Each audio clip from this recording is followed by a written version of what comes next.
নমস্কাৰ বন্ধুসকল, welcome to my YouTube channel Assam career job. আজি পুনৰ আপোনালোকৰ বাবে ভাল খবৰ আহিছে। কিছু ব্যক্তিয়ে নিজৰ জিলাতে চাকৰি পাব আৰু কিছুমানেতো নিজৰ ডিষ্ট্ৰিক্টৰ কাষতে চাকৰি পাব।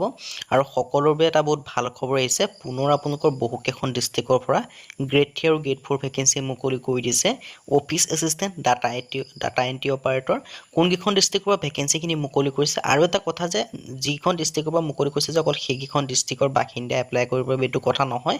অসমৰ সকলো জিলাৰ সকলো কেন্দ্ৰীয় ভেকেঞ্চিখিনিৰ কাৰণে আবেদনসমূহ কৰি ল'ব পাৰিব। আৰু ইয়াৰ কাৰণে কোনো আপোনালোকৰ এক্সাম নহয়। আৰু ইয়াৰ কাৰণে আপোনালোকে কেনেদৰে আবেদন কৰিব পাৰিব, এজ ক্ৰাইটেৰিয়া কি হয়, কোৱালিফিকেশ্যন কিমান লাগিব, এই সকলোখিনি কথা এই ভিডিঅ'ৰ যোগে আলোচনা কৰা হ'ব। যদি ভিডিঅ'টো ভাল পায় ভিডিঅ' লাইক কৰিব, লগতে চেনেলটো ছাবস্ক্ৰাইব কৰি দিব পাৰে এনেকুৱা ধৰণৰ ভিডিঅ'সমূহ প্ৰতিদিনে পাই থাকিব বাবে। আৰু আমাৰ হোৱাটছআপ চেনেল, টেলিগ্ৰাম চেনেলৰ লিংক ভিডিঅ' ডেছক্ৰিপশ্যনত দিয়া আছে, তাতো আপোনালোকে জইন হৈ ল'ব পাৰে। তাতো আপোনালোকে ডেইলি জবৰ আপডেটসমূহ পাই থাকিব। আহক আজি আমাৰ ভিডিঅ'টো আৰম্ভ কৰোঁ।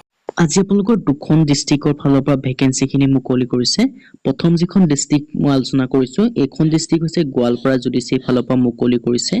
আপোনালোকে নেভাবিব যে গোৱালপাৰাৰ পৰা ভেকেঞ্চিখিনি মুকলি কৰিছে বুলি যে অকল গোৱালপাৰাৰ কেণ্ডিডেটে আবেদন কৰিব পাৰিব, এনে নহয়। অসমৰ সকলো ডিষ্ট্ৰিক্টৰ সকলো কেণ্ডিডেটে এই ভেকেঞ্চিখিনিৰ কাৰণে আবেদনসমূহ কৰি ল'ব পাৰিব। ইয়াত আপোনালোকৰ অফিচ এছিষ্টেণ্ট, যিটো আপোনালোকৰ গ্ৰেড 3 লেভেলৰ ভেকেঞ্চি হয়, আৰু আপোনালোকৰ আছে DEO ভেকেঞ্চি, যিটো আপোনালোকৰ ডাটা এণ্ট্ৰি অপাৰেটৰ ভেকেঞ্চি হয়, এইটো আপোনালোকৰ গ্ৰেড 3 লেভেলে হয়। আৰু আপোনালোকৰ যিটো পিয়নৰ ভেকেঞ্চি আছে, আৰু এই ভেকেঞ্চি কেইটাৰ কাৰণে আপোনালোকৰ কোনো এক্সাম নহয়, অনলি ইণ্টাৰভিউ হ'ব। আৰু কেনেদৰে আবেদন কৰিব পাৰিব, অৰ্হতাসমূহ কিমান লাগিব, মই সেই কথাও জনাই দিছোঁ। লগতে আপোনালোকৰ এইখন ডিষ্ট্ৰিক্টৰ ভেকেঞ্চি চাই ভিডিঅ'টো স্কিপ কৰি বা গুচি নাযাব, কাৰণ অন্য এখন ডিষ্ট্ৰিক্টৰ ভেকেঞ্চিৰ কথাও ডিছকাছ কৰা হৈছে। ইয়াত আপোনালোকে দেখিব পাৰিছে ভেকেঞ্চিখিনি লাষ্ট ডেটটো পোনপ্ৰথমে জনাই দিছোঁ। 6/7/2024 মানে আপোনালোকে জুলাই মাহৰ 6 তাৰিখলৈকে ভেকেঞ্চি কেইটাৰ কাৰণে আবেদনসমূহ কৰি ল'ব পাৰিব। গোৱালপাৰাৰ ফালৰ পৰা ভেকেঞ্চি কেইটা মুকলি কৰিছে। ইয়াত আপোনালোকে দেখিব পাৰিছে district legal service authority DLSA Goalpara has recently invite an application for eligible and intending কেণ্ডিডেটৰ কাৰণে মুকলি কৰি দিছে। Office assistant, receptionist, data entry card operator, পিয়নৰ এণ্ডৰ ভেকেঞ্চি আছে। আৰু ইয়াত আপোনালোকৰ যিসমূহ এডুকেশ্যন কোৱালিফিকেশ্যন যিটো আছে গ্ৰেড 3 কাৰণে গ্ৰেজুৱেশ্যন লাগিবই। যিটো অফিচ এছিষ্টেণ্টৰ ভেকেঞ্চি হয় তাৰ কাৰণে দুটাকৈ ভেকেঞ্চি আছে।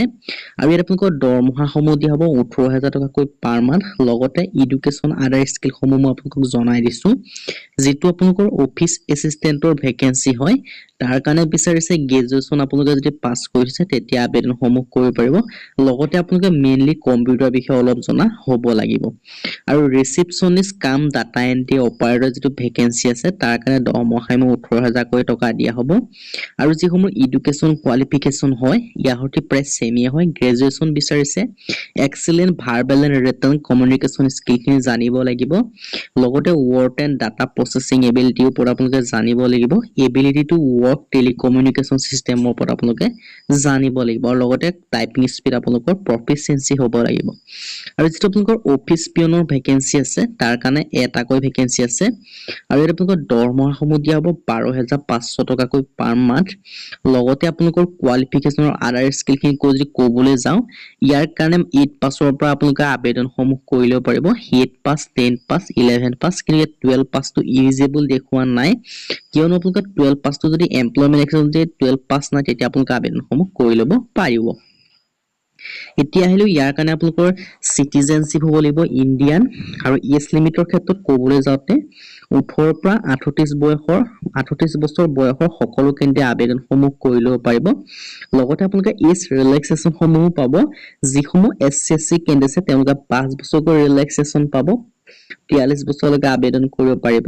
OBC MBC 3 বছৰ, 41 বছৰলৈকে আবেদনসমূহ কৰিব পাৰিব। PWD 10 বছৰ, 48 বছৰলৈকে আবেদনসমূহ কৰি ল'ব পাৰিব। আৰু ইয়াৰ কাৰণে আপোনালোকৰ এখন এমপ্লয়মেণ্ট এক্সচেঞ্জ কাৰ্ড লাগিব। আৰু চিলেকশ্যন প্ৰচেছটো মই আপোনালোকক কৈছোৱে, অনলি ইণ্টাৰভিউ বেচিছত আপোনালোকৰ চিলেকশ্যনসমূহ কৰা হ'ব। আৰু আপোনালোকৰ যিটো সকলোখিনি ডিটেইলছ বা অফিচিয়েল ৱেবছাইটত আপোনালোকে ইণ্টাৰভিউ কেতিয়া হ'ব, কি কথা, সকলোখিনি আপোনালোকৰ অফিচিয়েল ৱেবছাইটত পাব। অফিচিয়েল ৱেবছাইটটো মই আপোনালোকক উল্লেখ কৰি দিছোঁ, https://goalpara.deco.gov.in। আৰু হাউ টু এপ্লাই, ইয়াৰ কাৰণে আপোনালোকে অফলাইন যোগে আবেদন কৰিব লাগিব।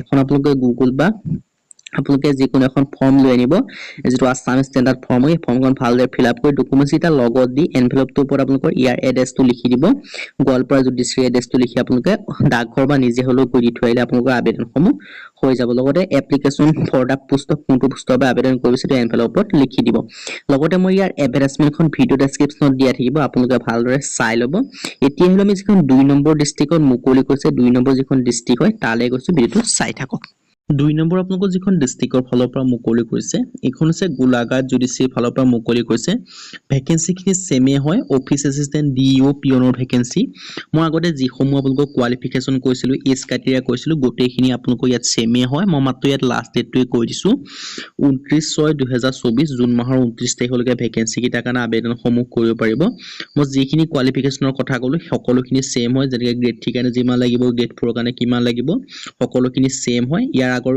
মই যিটো আগৰ ডিটেইলছ কৈছিলো তাৰ সৈতে সেম হয় আপোনালোকে ভিডিঅ'টো চাই ল'ব আৰু ইয়াত কিন্তু বয়সৰ সময়সীমাটো অলপ 21 পৰা 40 বছৰলৈকে দিয়া আছে বয়সৰ সময়সীমাটো আৰু লগতে এজ ৰিলেক্সেশ্যনটো কোৱাৰ দৰে এছচি 5 বছৰ ৰিলেক্সেশ্যন পাব ওবিচি 3 বছৰ পিডব্লিউডি 10 বছৰ আৰু ইয়াৰ কাৰণে আবেদন কৰিবলৈ আপোনালোকে আছাম ষ্টেণ্ডাৰ্ড ফৰ্ম যোগে আবেদন কৰিব লাগিব এখন আপোনালোকে কম্পিউটাৰ একাউণ্ট বা ওলাই আনি ভালদৰে ফিল আপ কৰিব ফিল আপ কৰি এডুকেশ্যন চাৰ্টিফিকেটসমূহ জেৰক্স কৰি তাৰ লগত গাঁঠি লৈ এই যিটো এড্ৰেছ দেখিছে দা ডিষ্ট্ৰিক্ট সেচন দছ কাম চেয়াৰমেন ডিষ্ট্ৰিক্ট লেগা service authority Golaghat first floor district জজ কোড অফিচ গোলাঘাট এই পিন নাম্বাৰটো লিখি আপোনালোকে এনভেলপটোৰ ওপৰত কোনটো পোষ্টৰ বাবে আবেদন কৰিব বিচাৰিছে application for the post of এনেকৈ লিখি আপোনালোকে পঠাই দিলে আপোনালোকৰ আবেদনসমূহ হৈ যাব আজি আপোনালোকৰ ভিডিঅ' ইমানেই আছিলে আৰু যদি আপোনালোকে আমাৰ চেনেলটো নতুনকৈ আছে চেনেলটো ছাবস্ক্ৰাইব কৰি দিব পাৰে আৰু আমাৰ হোৱাটছআপ চেনেলৰ টেলিগ্ৰাম চেনেলৰ লিংক ভিডিঅ' ডেছক্ৰিপশ্যনত দিয়া থাকিব তাতো আপোনালোকে গৈ ফ'ল' কৰি ল'ব পাৰে তেতিয়া আপোনালোকে ডেইলি জবৰ আপডেটসমূহ পাই থাকিব আজিলৈ পুনৰ ভিডিঅ'ত লগ পাম